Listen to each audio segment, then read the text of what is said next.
প্রিয় দর্শক ও শ্রোতাবৃন্দ, আমি আজকে আপনাদের সামনে প্রেম তীর্থ প্ল্যাটফর্মের আরও একটি নতুন ভিডিও নিয়ে হাজির হয়েছি। আজকে আমি লালন ফকিরের পাবে সামান্য কি তার দেখা শীর্ষক কবিতাটির কিছু অংশ নিয়ে আলোচনা করব। লালন ফকিরকে নিয়ে এখন নতুন করে বলার মতো আর কিছু নেই, সরাসরি আমি আলোচনায় চলে যাচ্ছি। লালন ফকির বলেন, পাবে সামান্য কি তার দেখা বেদে নাইজার রূপরেখা। পাবে সামান্য কি তার দেখা বেদে নাইজার রূপরেখা, মানে বেদ গ্রন্থের মধ্যে যার রূপরেখা নেই, বেদের ভেতরেও যাকে স্পষ্টভাবে তুলে ধরা যায়নি এবং যার ব্যাপারে কোনো স্পষ্ট বর্ণনা এবং সর্বজন গ্রাহ্য কোনো ছবি অঙ্কন করা যায়নি, তার দেখা তুমি কি খুব সামান্যই পেয়ে যাবে, খুব সহজেই পেয়ে যাবে? অনেকে মনে করে যে ধর্ম একটা খুব সাধারণ বিষয়, খুব সহজ বিষয়। এক দৃষ্টিকোণ থেকে ধর্ম আসলেই খুব সহজ বিষয়, আসলে কিছুই দরকার নেই। প্রত্যেকটা মানুষকে আল্লাহ প্রেম করার জন্য পাঠিয়েছেন, প্রত্যেকটা মানুষকে স্রষ্টা শুধুমাত্র প্রেম করার জন্য পাঠিয়েছেন, এবং প্রত্যেকটা মানুষ যদি সঠিকভাবে চলাফেরা করে এবং কোনো মায়ামোহ, লোভ, হিংসা, অহংকার বা কোনো বাসনার দ্বারা চালিত না হয়ে সঠিকভাবে চলাফেরা করে এবং খুব স্বাভাবিকভাবে চলাফেরা করে, এবং বিশেষ করে প্রত্যেকটা মানুষ যদি অন্তত মুখোশ ধরাটা বন্ধ করে দেয়, একটা ভালো কিছুর মুখোশ ধরে মুখোশের আড়ালে কোনো আরেকটা কিছু লুকিয়ে রাখা বা একটা খারাপ কিছু লুকিয়ে রাখার জন্য মানুষের সামনে ভালো একটা কিছু প্রদর্শন করা, এই জিনিসটা যদি মানুষ বন্ধ করে তাহলে প্রত্যেকটা মানুষ মহাপ্রেমিক হয়ে যাবে এবং পরমের সাথে পরম জ্ঞান লাভ করতে এবং পরম প্রেম করতে সমর্থ হয়ে যাবে। পরম মানুষকে তৈরি করেছে শুধুমাত্র প্রেম করার জন্য। তো এই দৃষ্টিকোণ থেকে প্রেম করা খুব সহজ এবং মানুষ খুব সহজেই ধার্মিক হয়ে যেতে পারে। আবার আরেকটি দৃষ্টিকোণ থেকে মানুষের এখন যে স্থিতি, এখন যে অবস্থা আছে, মানুষ জন্মের পর থেকে নানা রকম অনাচার এবং পথভ্রষ্টতার কারণে এবং নিজের অহংকারকে ধরে রাখার জন্য নানা রকম চেষ্টা তদবিরের কারণে মানুষ যে জঞ্জাল একত্র করেছে, মানুষ নিজের চারপাশে যে ময়লা আবর্জনা এবং দুর্গন্ধের জিনিসপত্রের স্তূপ জমা করেছে, সেই ময়লা আবর্জনার স্তূপ সরানোর জন্য মানুষকে এখন কাজ করতে হয় এবং ধর্মাচার করতে হয়। ময়লা আবর্জনার স্তূপ সরিয়ে নিজের ভেতরে সেই পরম আলো এবং পরম সুঘ্রাণ প্রতিষ্ঠিত করার জন্য যে যে কাজগুলি করা হয়, সেই কাজগুলিকে বলা হয় ধর্মাচার বা ধর্মীয় আচরণ। এবং ধর্মাচার কি হবে সেটা মানুষকে তার কামেল গুরুরা বলে দিবে। প্রত্যেক মানুষের জন্য কোনোদিন একরকম ধর্মাচার হতে পারে না। একজন মানুষের জন্য একটা কাজ করলে সেটা তার জন্য কল্যাণকর হবে এবং সে পরমের নিকটে পৌঁছতে পারবে।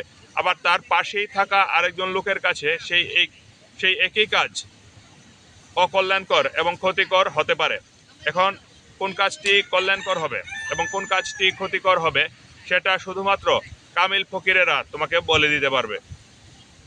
তো এই দৃষ্টিকোণ থেকে আবার মানুষের ধর্ম সাধন করা একটু কঠিন কাজ এবং এটা সহজ কাজ নয়, এটা সাধারণ কাজ নয়, সামান্য বা খুব অল্প সময়ে এটা করা যাবে না।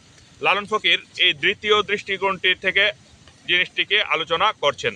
লালন ফকির বলছেন যে পাবে সামান্য কি তার দেখা, খুব সহজেই কি তুমি তার দেখা পেয়ে যাবে? আমরা যারা লোভ, হিংসা, অহংকার এবং অন্য সকল বাসনার বশবর্তী হয়ে আমাদের চারপাশে ময়লা আবর্জনার স্তূপ জমা করে ফেলেছি, আমাদেরকে উদ্দেশ্য করে লালন ফকির বলছেন যে পাবে সামান্য কি তার দেখা, তুমি কি খুব সামান্যই তার দেখা পাবে? কিন্তু আমাদের চারপাশে যে লেবাসধারী ধর্ম ব্যবসায়ীরা এবং ধর্মের ধ্বজাধারীরা ধর্মের যে ব্যাখ্যা আমাদের সামনে তুলে ধরেছে, তারা বলতে যাচ্ছে যে তাদের দলে গেলেই বুঝি ধর্ম সাধন হয়ে যাবে। তাদের দলে গেলে এবং তাদের কিছু নির্দিষ্ট মন্ত্র উচ্চারণ করলে এবং তাদের সাথে কিছু উপাসনালয় নির্মাণ করে উপাসনালয়ের ভেতরে আচার অনুষ্ঠান পালন করলেই বুঝি ধর্ম সাধন হয়ে যাবে। কিন্তু লালন ফকির বলছে যে এত সহজে কোনোদিন ধর্ম সাধন হবে না। আমি যে প্রথম কথাটি বলেছিলাম যে প্রত্যেকটা মানুষই খুব সহজেই ধার্মিক হতে পারত যদি তারা কোনো মুখোশ না ধরতো এবং যদি তারা একটি খারাপ জিনিসকে এবং নিজের আসল রূপটাকে, যে কুৎসিত রূপটা আছে, সেই কুৎসিত রূপটাকে সে লুকানোর জন্য ভালো ভালো জিনিস মানুষকে না দেখাতো এবং ভালো ভালো সুন্দর সুন্দর চাদর নিজের চারিদিকে মুড়িয়ে না নিত। তো ওই লেবাসধারী ধর্ম ব্যবসায়ীরা এবং সমাজের ধর্মের ধ্বজাধারী ব্যক্তিরা যে উপাসনালয় নির্মাণ করেছে এবং যে নিয়ম কানুন চালু করেছে এবং ধর্মের নামে যে মন্ত্রগুলি তারা উচ্চারণ করছে এবং মানুষকে যে মন্ত্রগুলি উচ্চারণ করার জন্য উদ্বুদ্ধ করছে, সেই সবগুলি জিনিস হলো সেই মুখোশ। প্রত্যেকটা মানুষ বলে ফেলতে হবে পরিষ্কারভাবে যে আমি কিচ্ছু জানি না, আমার ধর্মের কোনো জ্ঞান নেই। যখন সে এটা পরিষ্কারভাবে বলে ফেলবে তখন সে ধর্মের পথে যাত্রা শুরু করে দিতে পারবে। আর যদি সে এটা পরিষ্কারভাবে না বলে এটাই বলতে থাকে যে আমি এই ধর্মে জন্মগ্রহণ করেছি, বাস আমি ধার্মিক হয়ে গেছি, অথবা আমি এই উপাসনালয়ে যাচ্ছি বা এই দলের লোকজনের সাথে তাদের মতো করে বিভিন্ন রকম আচার অনুষ্ঠান পালন করছি, বাস আমি ধার্মিক হয়ে গেছি, এরকম যারা মনে করবে তারা কোনোদিন ধর্মের জগতে প্রবেশ করার জন্য যাত্রা শুরুই করতে পারবে না। তো লালন ফকির এই দিকটি তুলে ধরেছেন। লালন ফকির বলেছেন, পাবে সামান্য কি তার দেখা, বেদে নাইজার রূপরেখা। এখন বেদ জিনিসটা কি, সেই জিনিসটা নিয়েও একটু আলোচনা করা দরকার। বেদ শব্দের অর্থ হলো জ্ঞান ভাণ্ডার বা জানার জগৎ।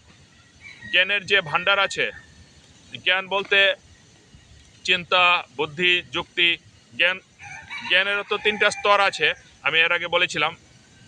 একটা হলো অন্যদের দেখা দেখি জ্ঞান, অন্যরা যা করে তাকেই সঠিক বলে মনে করা, এবং অন্যরা যেটাকে ভালো বলছে সেটাকে ভালো বলে মনে করছে সবাই। আর যদি তাদেরকে জিজ্ঞেস করা হয় তখন বলবে যে সবাই বলে, সবাই বুঝে। আমাকে অনেকে বলেছে যে সবাই কি বুঝে না, সবাই কি ভুল বলেছে, তুমি একাই কি বুঝেছ। মানে সে একটা কাজ করছে, সে কাজটা কেন করছে সে নিজেই জানে না, এবং তাকে যখন জিজ্ঞাসা করা হচ্ছে তখন সে বলছে যে সবাই তো করছে, সবাই তো এই কাজটাকেই ভালো কাজ বলছে, কিন্তু তুমি এই কাজটাকে কেন খারাপ কাজ বলছো। সবাই কি বুঝে না, তুমি একাই কি বুঝো। তো এই ধরনের একটা জ্ঞান আছে যে সবাই যা করছে তা আমিও করছি। আবার আরেক ধরনের জ্ঞান আছে যে চিন্তা, বুদ্ধি, যুক্তি এবং ভাবনা, গভীরভাবে বিশ্লেষণ করা, বিচার করা, কোনো একটা জিনিসকে তুলনা করা। এটা একটু জ্ঞানী লোকেরা পারে, যারা চিন্তা, বুদ্ধি এবং জ্ঞান প্রখর হয়েছে, যারা অনেক পড়াশোনা করেছে, যারা অনেক চিন্তা ভাবনা করেছে এবং যারা অনেক ভালো পরিবেশে বড় হয়েছে, তাদের মতো লোকেরা সেই চিন্তা, বুদ্ধি, যুক্তির জগতের জ্ঞানটা অর্জন করতে পারে। তো লালন ফকির বলেছেন যে পাবে সামান্য কি তার দেখা, বেদে নাইজার রূপরেখা। বেদ মানে হলো জ্ঞানের ভাণ্ডার। দুইটি জ্ঞানের কথা আমি বলেছি, একটা হলো সবার দেখে দেখি জ্ঞান, একটা হলো নিজের চিন্তা করে জ্ঞান, আবার আরেকটি হলো পরম জ্ঞান, যার কোনো ব্যাখ্যা নেই, যার কোনো স্বরূপ নেই, যাকে কোনোভাবেই বিশ্লেষণ করা যায় না, এবং সেই জ্ঞানটি শুধুমাত্র মানুষের ভেতরেই উৎপন্ন হয়। লালন ফকির প্রথম দুই প্রকার জ্ঞানের কথা বলেছেন। লালন ফকির যে বলেছেন পাবে সামান্য কি তার দেখা, বেদে নাইজার রূপরেখা। বেদ অর্থ হলো জ্ঞান ভাণ্ডার, বেদ শব্দের অর্থ জ্ঞান বা জ্ঞান ভাণ্ডার। এবং জ্ঞান ভাণ্ডার বলতে এখানে আমি যে তিন প্রকার জ্ঞানের কথা বলেছি, এই তিন প্রকার জ্ঞানের মধ্যে প্রথম দুই প্রকার জ্ঞানকেই বোঝানো হয়েছে। প্রথম জ্ঞানটি হলো অন্যদের দেখে দেখি, অন্যরা যা ভালো বলছে তাকেই ভালো বলা। দ্বিতীয় জ্ঞানটি হলো নিজের চিন্তা, বুদ্ধি, যুক্তি দিয়ে একটা কিছু বিচার বিশ্লেষণ করা। তো এই দুই জ্ঞান দিয়ে কোনোদিন পরমের স্বরূপ জানা যাবে না, এবং এই দুই জ্ঞানের ভেতরে, বেদ বলতে এই দুই জ্ঞানের ভাণ্ডারকেই বোঝানো হয়েছে। এই দুই জ্ঞানের ভাণ্ডারের ভেতরে কোনো পরমের রূপরেখা নেই, পরমকে কোনোদিন জানা যাবে না। পরমকে জানতে হবে 3 নম্বর জ্ঞান দিয়ে, এবং 3 নম্বর জ্ঞানটি কোনো স্বরূপ নেই, কোনো ব্যাখ্যা বিশ্লেষণ নেই। 3 নম্বর জ্ঞানটি যে অর্জন করেছে শুধুমাত্র সেই বলতে পেরেছে। এমনিতে তো আমরা মিষ্টি কিছু খেলে বা টক কিছু খেলে বলতে পারি যে এটা মিষ্টি, সেটা টক, এবং যাকে বলি আমরা মিষ্টি, সে যদি আগে থেকে মিষ্টি খেয়ে থাকে তাহলে সে বুঝে, না হলে সে মিষ্টি কি জিনিস এটা বুঝবে না। তো এরকম পরমকে জানার জন্য যে 3 নম্বর জ্ঞানটি আছে, এটিও আগে থেকে যদি কেউ পেয়ে থাকে তখনই সে এই 3 নম্বর জ্ঞানটি কি এটা বুঝবে, না হলে কেউ বুঝবে না।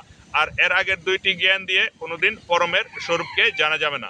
লালন ফকির তার এই দুইটি লাইনের মধ্যে এই জিনিসটি বুঝিয়েছেন। পরবর্তীতে এই কবিতাটির বাকি অংশটি আলোচনা করা হবে।